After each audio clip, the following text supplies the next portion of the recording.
ప్రభునందు ప్రియులారా, మన ప్రభు యేసుక్రీస్తు నామములో మీకు అందరికీ శుభములు తెలియజేస్తూ దేవుని యొక్క వాక్య ధ్యానం కొరకు ప్రభు ప్రేమలో మిమ్మల్ని ఆహ్వానిస్తూ ఉన్నాను. ఈ సమయంలో ఆదికాండం 9వ అధ్యాయం 8వ వచనం నుంచి 17వ వచనం వరకు ఉన్న వాక్య భాగాన్ని మీ ముందుకు తీసుకుని వస్తూ ఉన్నాను. ఈ వాక్య భాగాన్ని అనుసరించి మనం ధ్యానం చేయబోయే అంశం ఏమిటి అని అంటే, దేవుని యొక్క 3 నిబంధనలు. ఇది అంశం. నేను చెప్పిన వాక్య భాగంలో నుంచి మనం ధ్యానం చేయబోయే అంశం దేవుని యొక్క 3 నిబంధనలు. ప్రత్యేకమైనదిగానే ఉంటుంది ఈ అంశం కదా. ఎందుకంటే ఇప్పటి వరకు మన యొక్క గమనంలో ఉన్న విషయాలు, మన వినికిడిలో ఉన్న విషయాలు రెండే: పాత నిబంధన, క్రొత్త నిబంధన. ఆ రెండు కలిపితే 2 నిబంధనలు అవుతాయి. 3వ నిబంధన ఎక్కడి నుంచి వచ్చింది అనేది ఒక సందేహం కలగవచ్చు. జాగ్రత్తగా విన్నట్లయితే మన యొక్క సందేహానికి నివృత్తిని మనం చేసుకోగలుగుతాము. దయచేసి మీరు జాగ్రత్తగా వినాలని ప్రభు ప్రేమలో మీకు మనవి చేస్తూ ఉన్నాను. గమనించండి, జలప్రళయం వచ్చిన తర్వాత దేవుడు నోవా కుటుంబంతో మాట్లాడుతూ, ఆ నోవా బలి అర్పించిన తర్వాత ఆగ్రహించిన దేవుడు వారితో మాట్లాడుతూ ఒక నిబంధన చేశాడు. ఆ నిబంధన నేను చదువుతాను, దయచేసి గమనించండి. ఆదికాండం 9వ అధ్యాయం 8వ వచనం నుంచి 17వ వచనం వరకు ఉన్న వాక్య భాగం. మరియు దేవుడు నోవహు అతని కుమారులతో, ఎవరెవరితోనండి? నోవహుతోనూ అతని కుమారులతో, ఇదిగో నేను మీతోనూ మీ తదనంతరం మీ సంతానముతోనూ, మీతోనూ మీ సంతానం తదనంతరం అంటే భవిష్యత్ తరాల వారితో కూడా, ప్రతి జీవితోనూ, పక్షులేమి పశువులేమి, మీతో కూడా సమస్తమైన భూజంతువులేమి, ఓడలో నుండి బయటికి వచ్చిన సమస్త భూజంతువులతోనూ నా నిబంధన స్థిరపరచుచూ ఉన్నాను. దేవుడు ఒక నిబంధన చేస్తానంటున్నాడు. ఎవరెవరితో? ఇక్కడ ఒకరిని మాత్రం మినహాయించాడు. వారెవరో కనుక్కోవాలి మీరు. ఇక్కడ ఎవరెవరితో చేస్తున్నాడు? నోవాతోనూ అతని కుమారులతోనూ అన్నాడు. మీ భవిష్యత్ తరాల వారితో కూడా అన్నాడు. తర్వాత జంతువులతోనూ, పక్షులతోనూ, ప్రతి జీవితో, ఓడల నుంచి బయటికి వచ్చిన ప్రతి జీవితోనూ అన్నాడు. ఇక్కడ మినహాయించింది ఎవరితో? ఎవరిని మినహాయించాడు? జలచరములను మినహాయించాడు. ఈ నిబంధన మనకు తెలుసు, మరలా జలప్రళయం రాకుండా ఉండడానికి దేవుడు చేసిన నిబంధన. అంటే జలప్రళయంలో మరలా ఇలాంటి నాశనం కలగకుండా ఉండడానికి. ఆ జలప్రళయంలో నాశనం అయిపోయింది, అందరూ నాశనం అయిపోయినారు, ఓడలో ఉన్నవారు తప్ప. బయట ఉన్న వారిలో నాశనం కాని వారు ఎవరు? మనుషులందరూ నాశనం అయిపోయినారు. భూజంతువులు, పక్షులు, పురుగులు అన్నీ నాశనం అయిపోయినాయి. నాశనం కానిది ఎవరు? జలచరములు.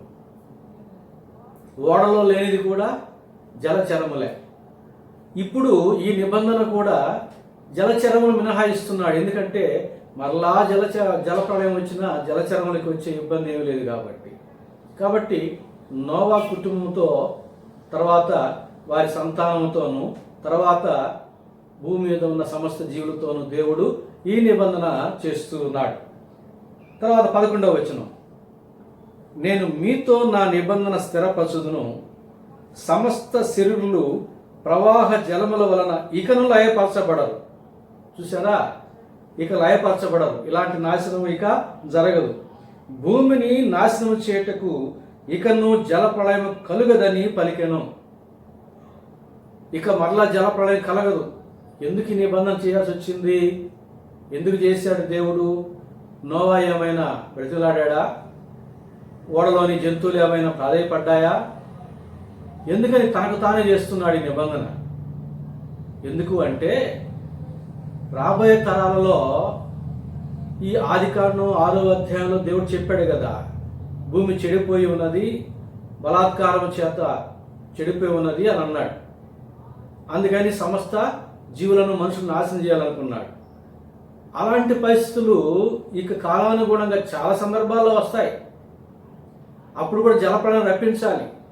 రప్పించకపోతే ఆనాటి జలప్రళయంలో నశించిపోయిన వారు రేపు తీర్పు దినమందు యేసయ్యా ఆనాడు మమ్మల్ని చెడిపోయిన వారమని అక్రమకారులమని జలప్రళయంలో ముంచేసి చంపేశావు కదా, మాకంటే అక్రమకారులు మా తర్వాత వచ్చిన వారు, మాకంటే చెడిపోయిన వారు పాపులు కదా, మరి వారికి ఎందుకు జలప్రళయం రప్పించలేదు, వారిని ఎందుకు నాశనం చేయలేదు అడిగే అవకాశం నాటి జలప్రళయం నశించిపోయిన వారికి ఉంటుంది. అలాంటి పరిస్థితులు రాబోతున్నాయని దేవుడికి ముందుగానే తెలుసు కాబట్టి ఈ నిబంధన చేయాల్సిన అవసరం వచ్చింది. అందుకని తనకు తానే నిబంధన చేస్తూ ఉన్నాడు. మనకు తెలుసు కదా, లేఖనం ఏం చెబుతుంది, చివరి దినాల్లో ఎట్లా ఉంటాయట, అక్రమము విస్తరించును, ప్రేమ చల్లారిపోవును, విశ్వాసము హీనమగును. చివరి దినాలు ఇలాగ ఉంటాయని లేఖనాలు చెబుతున్నాయి కదా.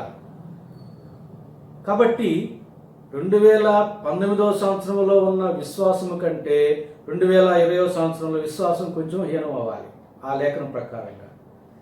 2019 సంవత్సరంలో ఉన్న అక్రమం కంటే 2020 సంవత్సరంలో అక్రమం కొంచెం ఎక్కువ అవ్వాలి.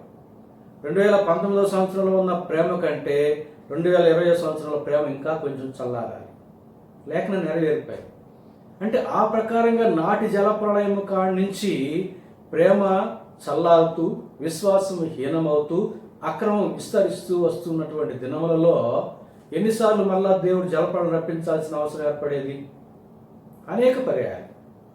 ఆ విషయాలను దేవుడు ముందుగానే ఎరిగినవాడు గనక, భవిష్యత్ జ్ఞానమును ఎరిగినవాడు గనక, ఆ అవసరం వస్తుందని ఎరిగినవాడు గనక ఇక మరలా అలాంటి నాశనము అలాంటి జలప్రళయం రప్పించకూడదని దేవుడు తనకు తానే అనుకున్నాడు గనక ఈ నిబంధన స్వచ్ఛందంగా దేవుడు నోవాతోనూ వారికి తర్వాతి తరం వారితోనూ ఆనాటి జీవులతోనూ చేస్తూ ఉన్నాడు. తర్వాత 12వ వచనం, మరియు దేవుడు నాకును మీకును మీతో కూడా ఉన్న సమస్త జీవరాశులకును మధ్య నేను తరతరములకు ఏర్పరచుచున్న నిబంధన గుర్తు ఇదే. ఆ నిబంధనకి ఒక గుర్తు కూడా ఏర్పాటు చేస్తున్నాడు. అదేమిటో చూడండి. 13వ వచనం, మేఘములో నా ధనస్సును ఉంచి తిని అది నాకును భూమికిని మధ్య నిబంధన గుర్తుగా ఉండును. ఎక్కడండి? మేఘములో నా ధనస్సు ఉంచి తిని. ఆకాశంలో 7 రంగులతో చక్కటి వృత్తముతో గీచినట్టుగా చక్కగా అందముగా కనబడే ఆ ధనస్సు ఎవరిదండి? ఆదికాండం 9వ అధ్యాయం 13వ వచనం ప్రకారంగా దేవుని ధనస్సు, ఇంగ్లీష్లో అయితే రెయిన్బో అంటారు, అంటే వర్షపు ధనస్సు లేక మేఘ ధనస్సు అని అనవచ్చు. ఆ రోజుల్లో బైబిల్ తర్జుమా చేసే దినాల్లో మనకు అర్థం అవ్వడానికి అన్నట్టుగా మన వినికిడిలో ఉన్నటువంటి పేర్లను ఉదహరించారు. అంతేగాని అంత మాత్రము చేత వారు ఉన్నట్టు ఆ యొక్క గ్రంథాలు యథార్థమైనట్టు అని కాదు. ప్రభునందు ప్రియులారా, దేవుని ధనస్సుని ఆకాశంలో దేవుడు ఈ నిబంధనకు ఒక గుర్తుగా దేవుడే ఏర్పాటు చేశాడు. తర్వాత 14వ వచనం, భూమిపైకి నేను మేఘమును రప్పించినప్పుడు ఆ ధనస్సు మేఘములో కనబడను. ఎక్కడ కనబడుతుందండి దేవుని యొక్క ధనస్సు నిబంధన గుర్తు? ఎక్కడ కనబడుతుంది? భూమి మీద కాదు, ఆకాశంలో కనబడుతుంది. అప్పుడు నాకును మీకును సమస్త జీవరాశులకును మధ్యనున్న నా నిబంధనను జ్ఞాపకం చేసుకుందును కనుక సమస్త సిరులను నాశనం చేయుటకు అలాగు ప్రవాహముగా నీళ్లు రావు. 16వ వచనం, ఆ ధనస్సు మేఘంలో ఉండును, నేను దాన్ని చూచి దేవునికిని భూమి మీద ఉన్న సమస్త శరీరంలో ప్రాణము గల ప్రతి దానికిని మధ్యనున్న నిత్య నిబంధనను జ్ఞాపకం చేసుకుందును. ఏమన్నాడండి దాన్ని? నిత్య నిబంధన. నిత్య నిబంధన. పాత నిబంధన మనకు తెలుసు, క్రొత్త నిబంధన కూడా మనకు తెలుసు. మరి నిత్య నిబంధన, ఆ దేవుని ధనస్సుని మనం చూస్తూనే ఉంటాం, ఆనందిస్తూనే ఉంటాం. కానీ ఇది నిత్య నిబంధన దేవుడు చేసినాడు అనే విషయాన్ని మనం జ్ఞాపకం చేసుకోం. దేవుడు జ్ఞాపకం చేసుకుంటాడు. ఆకాశంలో ఆయన ధనస్సును చూచినప్పుడల్లా తాను నోవాతోను నాటి జీవులతో ఆయన చేసిన నిత్య నిబంధనను జ్ఞాపకం చేసుకుని ఆనాటి వారి పాపము కంటే మించిన పాపం లోకంలో ఉన్నప్పటికీ జలప్రళయం మాత్రం రప్పించాడు. అలాంటి నాశనం మాత్రం చేయడు. ఇది నిత్య నిబంధన. ప్రభునందు ప్రియులారా, ఈ నిబంధన ఆనాడు దేవుడు చేయనప్పుడు తన ఎదుట నోవా కుమారులు ఉన్నారు నిత్య నిబంధన చేసేటప్పుడు. తర్వాత ఈ నిబంధన గుర్తు ఆకాశములో కనబడుతుంది. భూమికిని దేవునికిని మధ్య ఆకాశంలో కనబడుతుంది. నిత్య నిబంధన గుర్తు ఆకాశంలో ఉంటుంది. అది దేవునికిని మనుషులకును సమస్త జీవులకు సంబంధించిన నిబంధన గుర్తు అది. తర్వాత జలప్రళయం మరలా రాకుండా ఉండునట్లుగా దేవుడు ఆ నిబంధన చేశాడు. అది మనం ధ్యానం చేశాం. ప్రభునందు ప్రియులారా, మనం దేవునికి స్తుతులు చెల్లించాలి. అయ్యా, ఆనాటి నోవా కాలంలో కంటే ఇంకా ఎక్కువ చెడిపోయింది ఈ లోకము, భ్రష్టు పట్టిపోయింది ఈ లోకము. అయినా కానీ అలాంటి జలప్రళయం, ఇంకా పెద్ద జలప్రళయం రప్పించాల్సినటువంటి పరిస్థితులు ఉన్నాయి.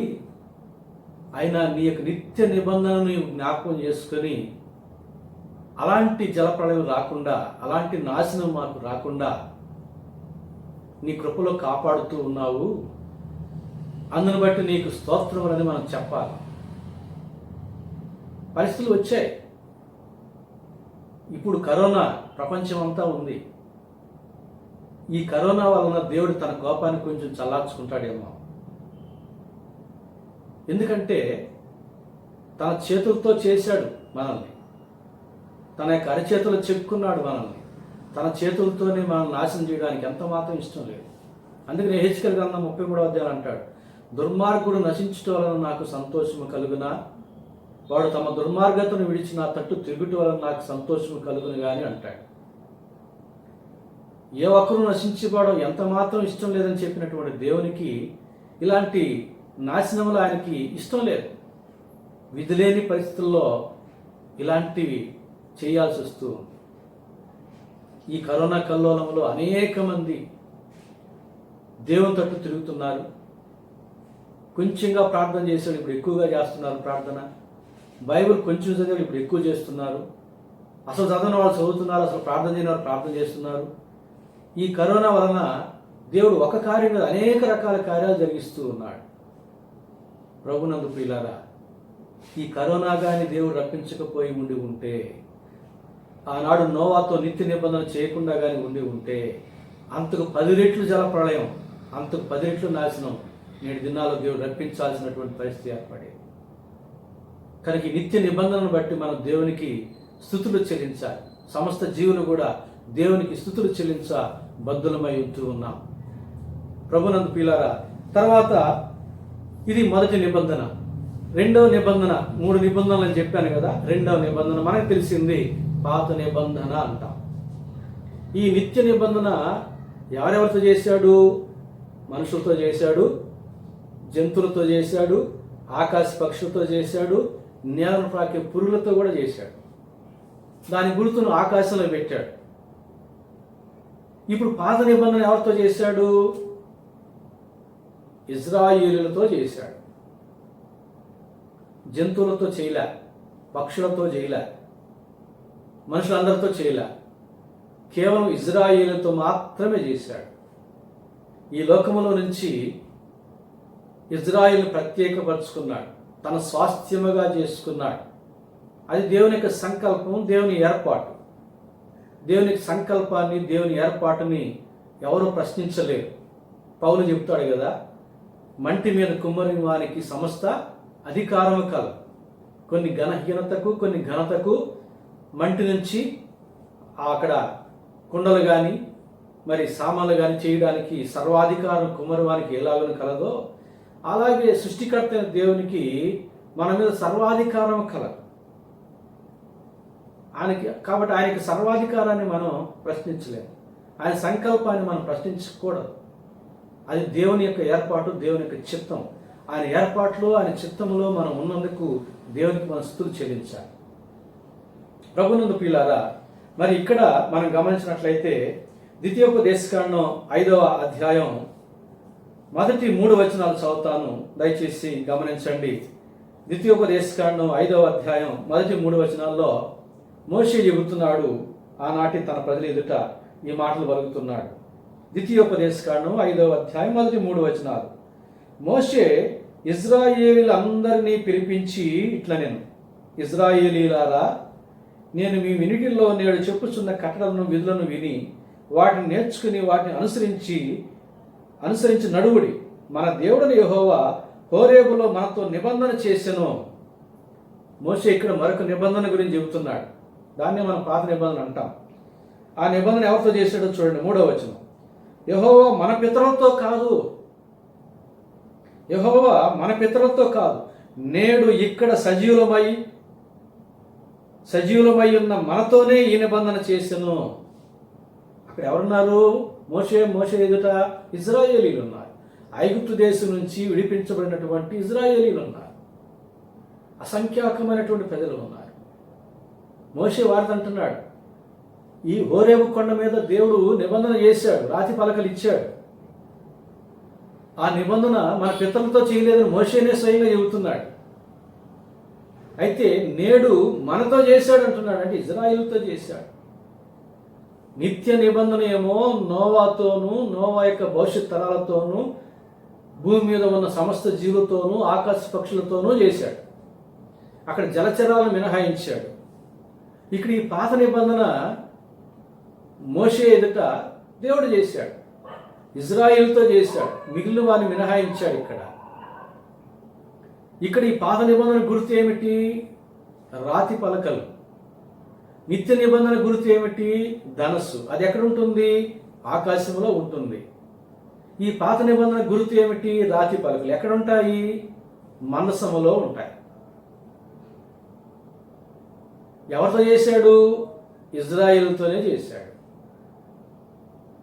అది నిత్య నిబంధన అన్నాడు. నోవాతో చేసినటువంటి నిత్య నిబంధన. నోవా కాలం నుంచి నేటి వరకు మనం ఆకాశంలో అప్పుడప్పుడు ఆ నిబంధన గుర్తును చూస్తూనే ఉన్నామా? అప్పటి నుంచి ఇప్పటివరకు ఏమైనా జలప్రళయం, అలాంటి జలప్రళయం వచ్చినట్టు విన్నామా? చరిత్రలో ఏమైనా ఉన్నాయా? ఎక్కడా దాఖలాలు లేవు. కాదు కూడదని అంటే ఎర్ర సముద్రంలో ఐగుప్తు సేన మునిగిపోవడాన్ని ఏమని అంటారా? అది ప్రపంచం అంతా వచ్చినటువంటి జలప్రళయం కాదే. ఆ సముద్రంలో ఐగుప్తు సేన దేవుడు శిక్షించాడు. ఐగుప్తులందరినీ కూడా సేననే దేవుడు తన ప్రజలను తరుముకుంటూ వచ్చినటువంటి సేనను ముంచి వేశాడు. అది జలప్రళయం కాదే. అలాంటి జలప్రళయాలు వచ్చినట్టు చరిత్రలో కానీ, బైబిల్లో కానీ, మరి ఎక్కడ కానీ ఏ దాఖలాలు లేవు, ఏ ఆధారాలు లేవు. దేవుడు మాట ఇచ్చి తప్పిపోయేవాడు కాదు. ఆయన నరుడు కాదు మాట తప్పడానికి. దేవుడు సత్యస్వరూపి, ప్రభునందు పిల్లారా. కాబట్టి నేటి వరకు మనం ఆ నిబంధన గుర్తును చూస్తూనే ఉన్నాము. మన ముందు తరాల వారు కూడా చూస్తారు. అందుకని దాన్ని ఏమన్నాడు? నిత్య నిబంధన అన్నాడు. ఇక్కడ ఒకవేళ నిత్య నిబంధన ఈ పాత నిబంధన చెప్పినా ఎక్కడన్నా నిత్యం అంటే ఇక్కడ దానికి మళ్ళీ కాలం వేరే అయిపోతుంది. నోవా నుంచి ప్రభువు 1000 ఏళ్ల పరిపాలన అయ్యేంత వరకు ఈ నిత్య నిబంధన ఉంటుంది. కానీ పాత నిబంధన అయిపోయిందిగా క్రీస్తు శిలువ కార్యంతో. నిత్య నిబంధన అన్నా కూడా కాల పరిధి ఉంది అక్కడ. ఈ నోవాతో చేసినటువంటి నిత్య నిబంధనకి కాల పరిమితి ఇంకా అయిపోలే. ప్రభు యొక్క 1000 ఏళ్ల పరిపాలన అయ్యేంత వరకు కూడా ఉంటుంది. ఈ భూమి ఉన్నంత వరకు ఉంటుంది. ఈ భూమి లయమైనప్పుడు దీంతో కూడా అది కూడా లయం అవుతుంది. మరి పాత నిబంధన క్రీస్తు శిలువతో ముగించబడింది కదా. దానికి కాల పరిమితి మోషే దగ్గర నుంచి క్రీస్తు శిలువ వరకే కదా. నిత్య నిబంధన అని చెప్పినా అక్కడ నిత్య నిబంధన అనే దానికి ఆ కాల పరిమితిని పెట్టుకోవాలి. నిత్యం అనగా మోషే టు కల్వరిలో క్రీస్తు శిలువ ఆ కాలం అని పెట్టుకోవాలి. అక్కడ నిత్య నిబంధన అంటే నిత్యం అనే దానికి నోవా టు 1000 ఏళ్ల పరిపాలన అయ్యేంత వరకు అనే కాల పరిమితిని పెట్టుకోవాలి. కాబట్టి ఇక్కడ మనం గమనించాల్సినటువంటి విషయం, ఈ పాత నిబంధన ద్వారా మనుషులకు తప్పిపోయేది ఏమిటి? అది జలప్రళయం అయితే ఇది పాప ప్రళయం.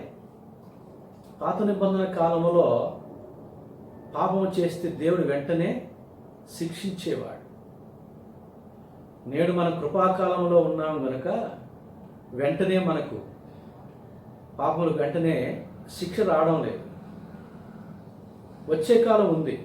దేవుని యొక్క ఓర్పు దీర్ఘశాంతం కనిపెడుతూ ఉండగా ఎంతకీ మనం మార్పు చెందకపోతే ఆయనకి సహనము దీర్ఘశాంతము ఓర్పు ప్రేమ మన పట్ల అయిపోయిన తర్వాత అప్పుడు మన మీద ఆ పాపభారం మోపుతాడు. పాప శిక్షను అనుభవించాల్సి ఉంటుంది. ప్రకటన గ్రంథంలో అన్నాడు కదా, మారు మనసు పొందడానికి నేను దానికి సమయం ఇచ్చితిని కానీ అది మారు మనసు పొందనలదు ఆ సమయం లోపల.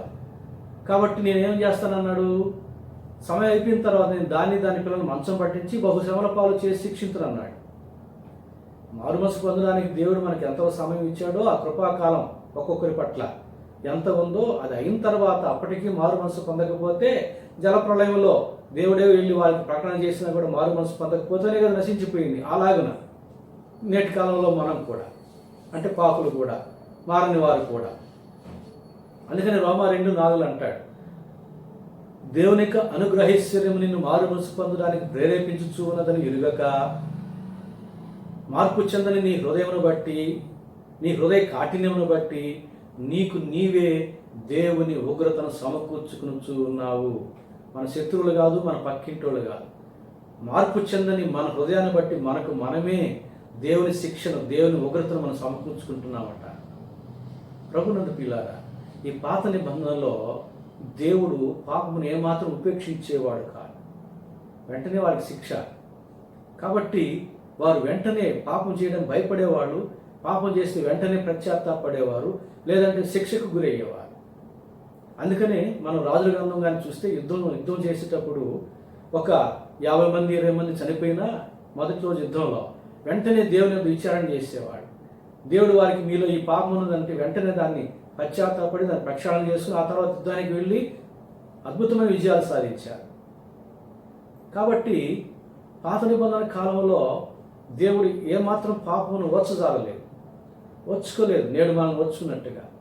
కనుక పాత నిబంధన ప్రకారంగా తప్పిపోయింది ఏమిటి? పాప ప్రళయం తప్పిపోతుంది.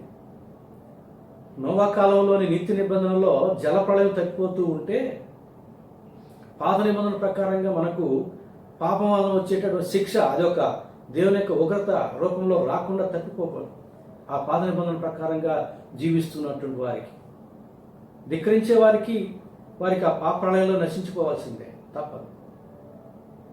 ప్రభునందు ప్రియులారా, ఇది 2వ నిబంధన. నేను 3 నిబంధనలు అని చెప్పాను కదా, బైబిల్లోని 3 నిబంధనలు అని చెప్పాను. అందులో మొదటిది దేవుడు నోవా కాలం చేసిన నిత్య నిబంధన, ఆ గుర్తు ఆకాశంలో ఉన్నది, దేవుని యొక్క ధనుసు. 2వది పాత నిబంధన, మోషే కాలంలో చేసింది, అది రాతి పలకలు, ఆ యొక్క నిబంధనకు గుర్తు. అది క్రీస్తు శిలువతో అంతమవుతుంది అని మనం జ్ఞాపకం చేసుకోవాలి. ఆ జలప్రళయం తప్పిపోవడానికి, ఇది పాప ప్రళయం తప్పిపోవడానికి, అనగా దేవుని యొక్క ఉగ్రత తప్పిపోవడానికి. ఇకపోతే 3వ నిబంధన మనకు తెలిసిందే. ఏమిటది? క్రొత్త నిబంధన. 3వ నిబంధన ఏమిటి? క్రొత్త నిబంధన. లూకా సువార్త 22వ అధ్యాయం 20వ వచనం చూస్తే దేవుడు అక్కడ అంటాడు, నా రక్తము వలన అయిన క్రొత్త నిబంధన అంటాడు. యేసు ప్రభు చెప్పిన మాట, నా రక్తము వలన క్రొత్త నిబంధన. ఎందుకని? పాత నిబంధన దేని చేయజాలకపోయేనో, లేక ధర్మశాస్త్రం దేని చేయజాలకపోయేనో దాన్ని చేయడానికి యేసు ప్రభు ఈ క్రొత్త నిబంధన చేయాల్సినటువంటి పరిస్థితి వచ్చింది. మొదటి విషయం, పాత నిబంధన కాలంలో పాపం చేసిన వారు పశ్చాత్తాపడి పక్షాల కొరకు ఏం చేయాలి? బలి అర్పించాలి. పక్షిని కానీ బలి పశువుని కానీ. ఇజ్రాయెల్ యొక్క సంఖ్య విస్తరిస్తూ ఉంది. అబ్రాహాముతో అన్నట్టుగా ఆకాశ నక్షత్రముల వలె, ఇసుక రేణువుల వలె నీ సంతానము విస్తరించును అని. కనుక వారి సంఖ్య విస్తరిస్తూ ఉంది. వారు ధర్మశాస్త్రములు లోబడి జీవించాలి. వారు పాపము చేస్తే బలి ఇవ్వాలి, పక్షిని కానీ జంతువుని కానీ. అసంఖ్యాకమైన ఇజ్రాయిల్ అందరూ పాపులు అయిపోయినప్పుడు వారందరూ కూడా జంతువులను పక్షులను కూడా బలి ఇవ్వాల్సిన పరిస్థితి ఏర్పడినప్పుడు ఇక్కడ లోకంలో జంతువులకి పక్షులకి కరువు ఏర్పడతాయి. వాటి జాతి అంతరించిపోయే పరిస్థితి వస్తాయి. వారి యొక్క అక్రమం ద్వారా జలప్రళయం ద్వారా నశించిపోకపోయినా వీరి యొక్క అక్రమం ద్వారా వీరి యొక్క అసంఖ్యాకమైన విస్తరించుట ద్వారా మరలా బలి పశువులన్నీ పక్షులన్నీ కూడా అంతరించిపోయే పరిస్థితి వస్తుంది. ఆ ప్రమాదం అది పర్యావరణ విపత్తు వస్తుంది. మరలా అనేక పక్షి జాతులు జంతు జాతులు అంతరించిపోయే పరిస్థితి వస్తాయి. అది మొదటి విషయం. రెండో విషయం ఏమిటంటే పౌలు భక్తుడు అంటాడు, రోమపత్రిక 7వ అధ్యాయం 8వ అధ్యాయాలు మనం చూస్తే పౌలు అంటాడు, నేను మేలైనది చేయాలని నేను అనుకుంటున్నాను కానీ కీడు చేయటే నేను నాకు తటస్థిస్తూ ఉన్నది. అయ్యో నేను ఎంత దౌర్భాగ్యుడును, ఇట్టి మరణమునకులో ఈ శరీరం నుండి నన్ను ఎవడు విడిపించిన వాడు. 8వ అధ్యాయానికి వచ్చేసరికి ఇప్పుడు క్రీస్తులో ఉన్న నాకు అట్టి పరిస్థితి లేదు. ఎందుకంటే దేనిని ధర్మశాస్త్రం చేయజాలకపోయిన క్రీస్తు దాన్ని చేసిన అంటాడు. అందుకు చేశాడు కొత్త నిబంధన. మనుషుల్లో అలాంటి మార్పును తీసుకురావడానికి, మనుషులకు అలాంటి ఈవులను ఇవ్వడానికి యేసు ప్రభువు మళ్ళా తన రక్తాన్ని చిందించి కొత్త నిబంధన చేయవలసినటువంటి పరిస్థితి ఏర్పడింది. అందుకనే యేసు ప్రభు నా రక్తం వల్ల ఆయన కొత్త నిబంధన అన్నాడు. మరి అది కూడా ఎవరితో చేశాడు? హెబ్రీయులకు రాసిన పత్రిక 8వ అధ్యాయం 8వ వచనం నుంచి 10వ వచనం వరకు ఉన్న వాక్య భాగాన్ని మనం కానీ గమనిస్తే అది కూడా ఇజ్రాయెల్తోనే చేశాడు. హెబ్రీయులకు రాసిన పత్రిక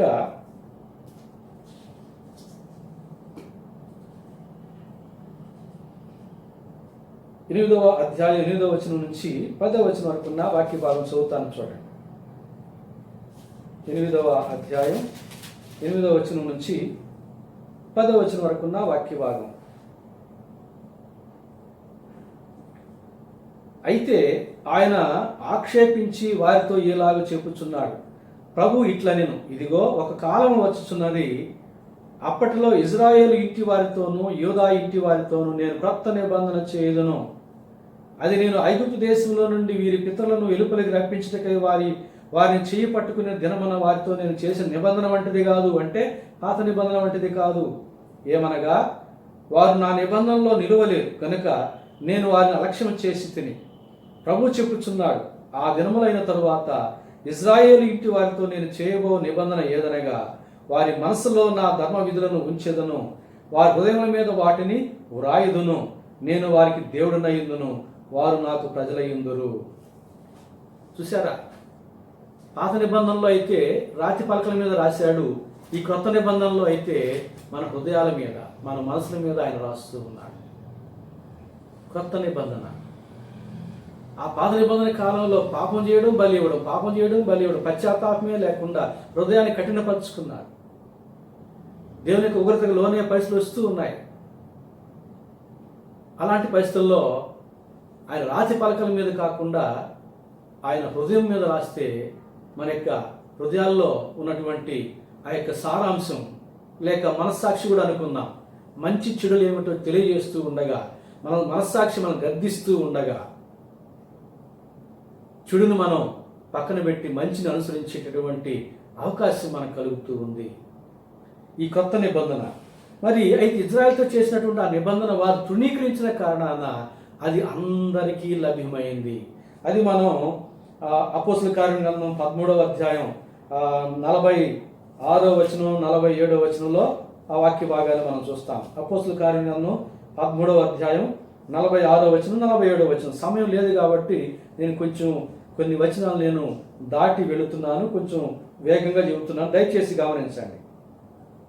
అప్పుడు పౌలును బర్నబాయు ధైర్యముగా ఇట్లనేది, దేవుని వాక్యం మొదట మీకు చెప్పుట ఆవశ్యకమే, అయినను మీరు దాన్ని త్రోసివేసి మిమ్మల్ని మీరే నిత్య జీవమునకు అపాత్రులుగా ఎంచుకొనుచున్నారు గనుక ఇదిగో మేము అన్ని జనుల యొద్దకు వెళుచున్నాము. ఎలయనగా నీవు భూదిగంతముల వరకు రక్షణార్థముగా ఉన్నట్లు నిన్ను అన్ని జనులకు వెలుగుగా ఉంచున్నానని ప్రభు మాకు ఆజ్ఞాపించినది.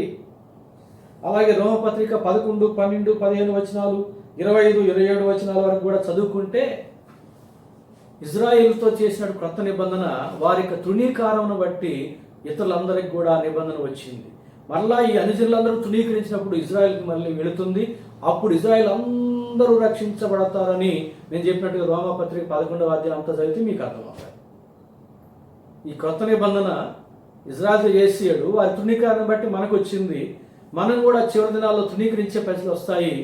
అప్పుడు మళ్ళీ ఇజ్రాయెల్ యొద్దకు వారి వెళ్తాది. అది వాళ్ళందరూ అందరూ రక్షించబడతారు. నాటి వరకు దేవుడు వారికి నిద్రమత్తు గల ఆత్మను ఇచ్చి ఉన్నాడు.